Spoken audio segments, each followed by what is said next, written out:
சுஷ்மா ரிஷி. தற்போது முக்கியமாக நாம் தெரிந்து கொள்ள வேண்டியது, இது மும்பையில் உள்ள பாந்திரா என்ற பகுதியில் நடைபெற்ற சம்பவம். பாந்திரா பகுதி என்பது மிக முக்கியமான பகுதிகளில் ஒன்று. அதாவது முழு பாதுகாப்புடன் இருக்கக்கூடிய ஒரு பகுதி. என்றால் அங்கு பல நட்சத்திரங்கள், கிரிக்கெட்டர் சச்சின் டெண்டுல்கர், நடிகர்கள் சஞ்சய் தத், சல்மான் கான், ஷாருக் கான், மித்திகா பல்கர், ரேகா மற்றும் ஃபரான் அக்தர், ஜோயா அக்தர், கரண் ஜோகர், டைரக்டர் கரண் ஜோகர் மற்றும் சைஃப் அலி கான், கரீனா கபூர் என பல்வேறு நட்சத்திரங்கள் வசிக்கின்ற பகுதி. அப்படிப்பட்ட இடத்தில் தான் இந்த சம்பவம் நடைபெற்றிருக்கிறது. அந்த பகுதி முழுவதுமே முழு பாதுகாப்புடன் இருக்கிற பகுதி. தற்போது அந்த குற்றவாளி கைது செய்யப்பட்டார் என்ற தகவல் வந்திருக்கிறது.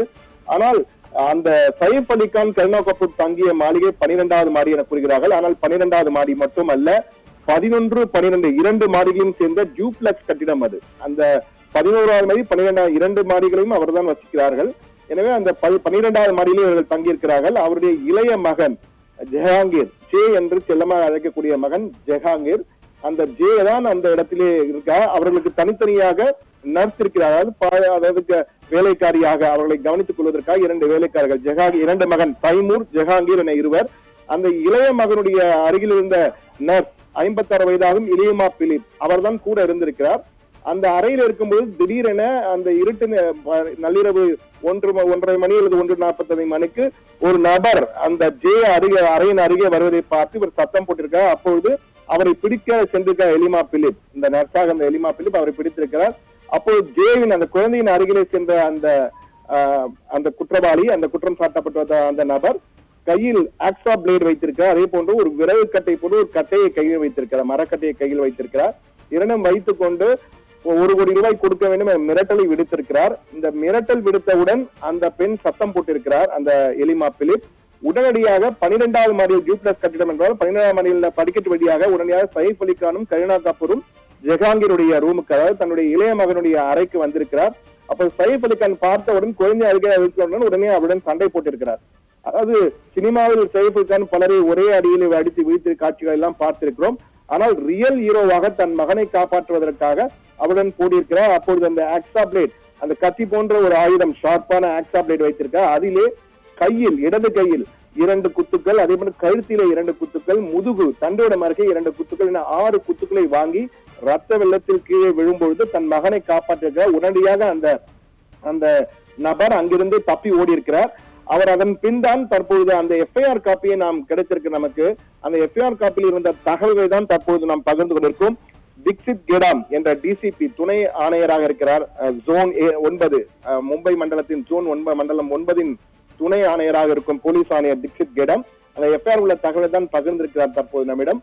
அதிலே அது மிக தெளிவாக ஃபயர் எக்ஸிட், அந்த கட்டிடத்தின் ஃபயர் எக்ஸிட் வழியாகத்தான் அந்த குற்றவாளி வீட்டிற்குள் நுழைந்திருக்கிறான். பிறகு தப்பி ஓடியதும் அதே வழியாக தான் தப்பி ஓடி இருக்கிறார் என்ற தகவலும் கிடைத்திருக்கிறது.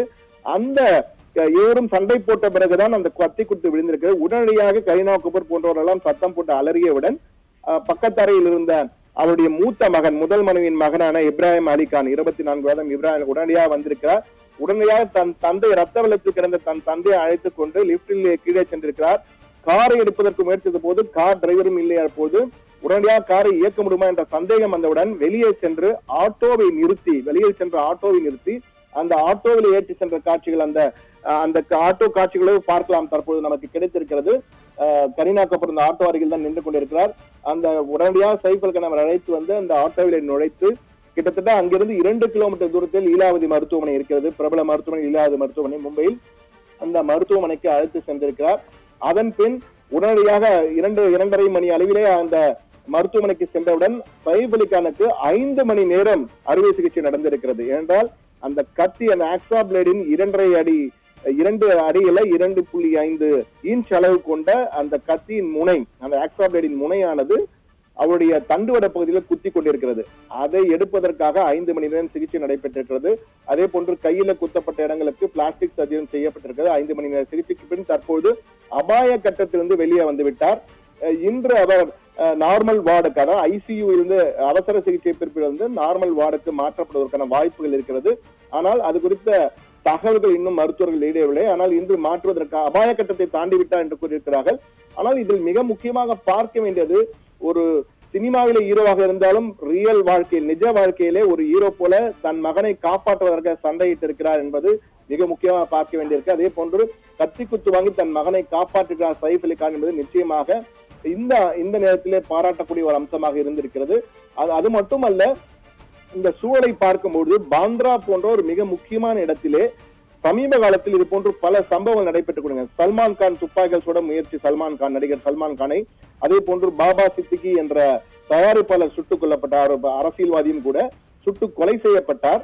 இந்த சம்பவம் நடத்த அடுத்த நேரத்தில் தற்போது இது போன்று பாந்த்ராவில் ஒரு அடுக்குமாடி குடியிருப்பு, அதுவும் 11ஆவது மாடி 12ஆவது மாடிக்கு ஒரு சாதாரண திருடன் இது போன்று ஏறி சென்றது என்பது மிகப்பெரிய கேள்விகளை, அதிர்வலைகளை ஏற்படுத்தியிருக்கிறது. மும்பையின் பாதுகாப்பு என்பது எப்படி இருக்கிறது என்ற கேள்விகள், குற்றங்களின் தலைநகராக மாறிவிட்டது என்ற காங்கிரஸ் போன்ற கட்சிகள் எல்லாம் தற்போது குற்றச்சாட்டுகளை வைத்திருக்கிறார்கள். அது அரசியல் ஒரு பக்கம் இருந்தாலும் பொதுவான பார்வையில் பார்க்கும்பொழுது கூட நம்முடைய சென்னையை வைத்து பார்க்கும்பொழுது தமிழகத்தின் தலைநகர் சென்னையிலே போயஸ் கார்டன், போட் கிளப் போன்ற பகுதி எந்த அளவுக்கு மிக முக்கியமான பகுதிகளாக பாதுகாக்கப்பட்ட பகுதிகளாக இருக்கிறதோ அது போன்ற ஒரு பகுதிதான் பாந்த்ரா, கடற்கரைக்கு அருகே உள்ள நகரம்.